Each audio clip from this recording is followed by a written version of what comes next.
Dəstəmazda vacibdir ki, üz və əllər yuyulsun. Başın və ayaqların üstünə məsh edilsin. Üzün yuyulan hissəsi gərək alnın yuxarı hissəsindən, yəni tüklərin bitdiyi yerdən çənənin axırına qədər olsun. Eni isə baş barmaqla orta barmağın arası qədər olmalıdır. Əgər bu miqdardan hətta azacıq belə yuyulmasa, dəstəmaz batildir.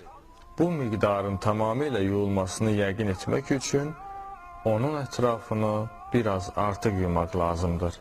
Ehtiyat vacibə görə üzü yuxarıdan aşağı yumaq lazımdır.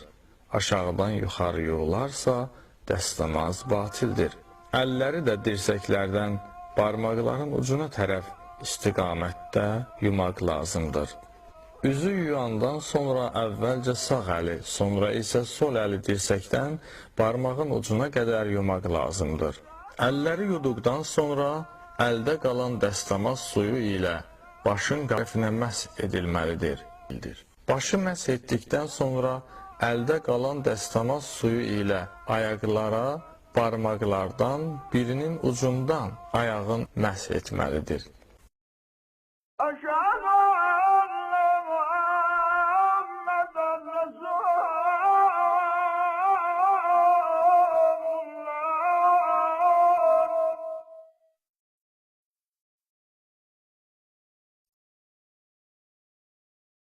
أشهد